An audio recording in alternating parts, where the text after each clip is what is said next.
What's up, guys? It's Mac. We're back. It is officially fall time up here in northern Manitoba. Got my good friend Scott out today. We're gonna go out and search for some shallow water lake trout. In the fall, lake trout come up shallow and they kind of nest on a lot of these rocky areas, rocky islands and reefs. So today we got a bright sunny day, calm, and we're gonna go explore, see if we can sight fish some of these lake trout up in some super shallow water. When the lake trout are up super shallow, you've seen it before, I've seen it before. They're pretty focused on spawning, so they're not really super focused on eating, but nonetheless, it'll be super cool to see this fish up shallow, and hopefully, if we're lucky, be able to get Scott on a couple lake trout. Might need a couple Christmas miracles here though.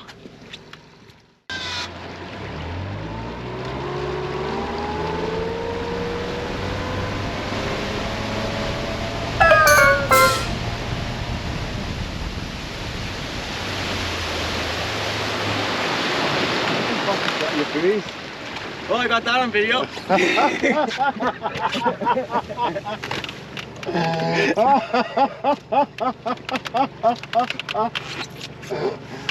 That was epic. Oh, that's definitely making a blooper reel. Oh yeah. Don't forget to take your dock rubs off. Pro tip. Way too excited. Way too excited. Oh, that's a rookie move.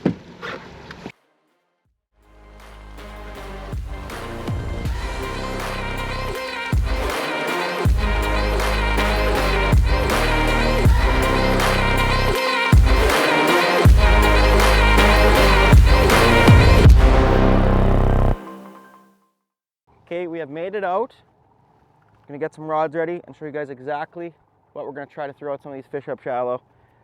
Like I said, when they're up shallow, they're not necessarily super aggressive, but there's always a few baits you can usually get to trigger a few fish.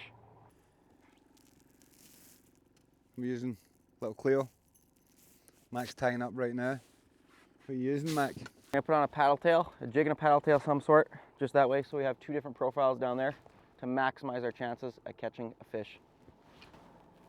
If you want to extend that yellow net, and I'll get this trolling motor all powered up and stuff. So I'm officially done rigging up. Scott's just getting the net ready. I told him, I said, dude, we need to get that net ready because you just never know when the opportunity is gonna arise at actually catching something. So I'm gonna start out with this is a Kalen's Google Eye and a paddle tail of some sorts here, a little bit lighter. So in the fall, like I said, these trout are up shallow in the rocks, and we do get snagged a lot, so there might be an epic montage throughout this video of, it'll probably just be mainly Scott getting snagged a lot, but we'll see, we'll find out as the video goes on. But it is very common to get snagged a lot in the fall because lots of times we're casting up in like 1, 2, 3 feet of water, and it's all boulders. The lake trout in the fall, they look to spawn on rocks, on top of rocks, on top of rocks, so they're looking to get their eggs in the deepest crevices they can. And hopefully today, if the sun allows us and the wind allows us, we'll be able to see some of these fish hopefully actively spawning right on top of these rocks. So right now we're just rolling up onto one of these little reefs we're going to target right now. And what I think I'm going to do is I think I'm just going to set this Minn Kota to do a contour follow. So I'm just going to go onto my hummingbird unit here, and I'm going to set it to follow around this little piece of structure in maybe like 7 feet. So if I go on the contour line, and then if I hit go to mob, I can do follow contour, and I'm just going to select the blue here to go this way around the structure. So now my trolling motor is piloting us all the way around the structure just perfectly. So I'm going to shut this big motor off and let the trolling motor do its magic. Predictions on first fish? My predictions? Predictions what we'll catch, when we'll catch it, how we'll catch it. 32 incher. You think so? On a paddle tail. Oh, you think I'll get it? No, I think I'll probably get it. On a paddle tail? Yeah, I'll switch over once I've cast this twice. You should show the folks at home what rod you're using. Using the Timber Custom Shop multi-species rod. Super good. Walleye, pike, perch, lake trout, whitefish, ciscos. Everything that swims. Everything that swims. And I'm up here using the walleye prototype. Hopefully these will be on the market in the next year or so. They've been great rods so far this year. Both myself and Scott have been using them for this guide season, and they've definitely been good. Oh, there's one following you. See it? I got a fish. I got a fish. Nice, nice, nice, nice, nice, nice. One just jumped behind us too. I was literally just watching and Scott had one just start to follow him in. And as soon as I said that, one bit me. Beautiful, pretty, gorgeous fall time lake trout. Casting in shallow water. These fish is so cool. Beautifully colored up. Get away from that trolling motor, dude. There we go. Steer him up to the net. He's a fighter. These fish are so beautiful here on the Cranberry Lakes. Even though these fish are not in the deep water right now, they still give you just as much of a fight. Beautiful. Beautiful lake trout. Full of energy. That thing is so gorgeous. You can see the beautiful yellow and orange fins. Fired up on the spawn. Let's get a release on it. That's a beautiful fish. And that thing engulfed that little paddle tail. Ready to rock. Dude, that's a way better start than I thought. Yeah. Like I said, when these trout are up shallow, it can be very tricky to get them to bite. So be grateful for anyone you can get up shallow. You can see here, hopefully on the head camera, some of the rocks that we're on top of here. Some of these are really big rocks right here. But as we get up a little bit shallower, a lot of it will turn into smaller cobble. Like if I took us right on top, we'd see more, but would spook them too, you know? When sight fishing lake trout, it's the same as sight fishing pike. Lots of times it's the ones you don't see that you catch. The ones that you do see, it can be pretty hard to get them to bite. Nice. Nice big boulder. Got Canada. Flip that rock over too, that's lucky. Just so much tasty structure here with those boulders there. No, just juicy, man. Wonder if we'll catch another lake trout today. I think so.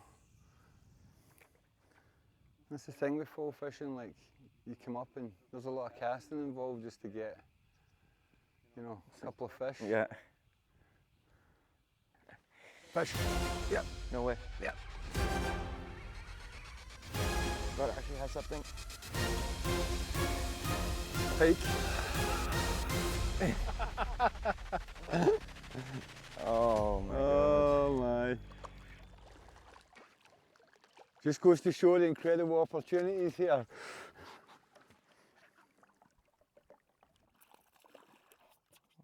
Yeah, multi-species rod.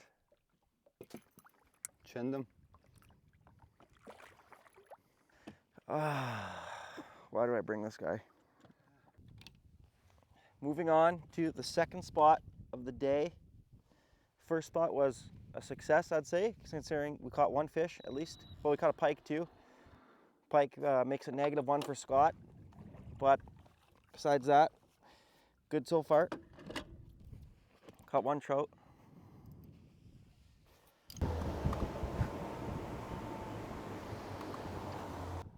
All right, we are approaching our next spot. This is more of a main lake piece of structure, out surrounded by deep water. And we got some water up here that comes up to like 6 feet, 5 feet on top. We'll see what we can see up here.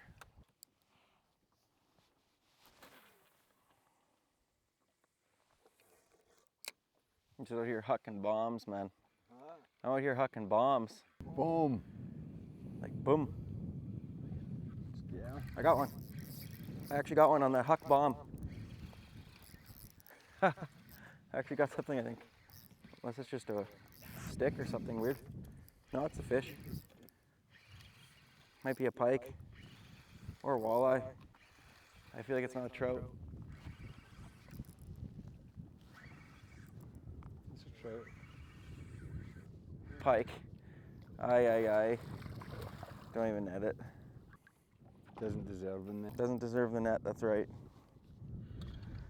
Pike are one of my favorite species, but they're so annoying to catch when you're not going for them. Prime example.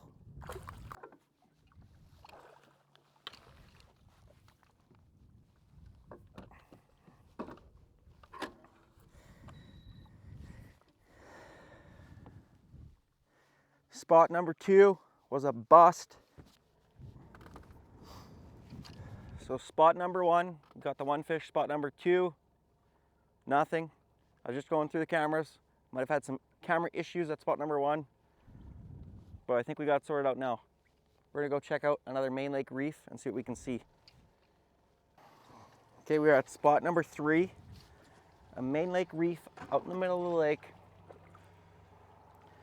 We're gonna see if we can find some fish right on top here. If the sun is at the right angle, we're gonna put the drone up too and hopefully be able to see some of these fish right from the air and get some sick montage footage.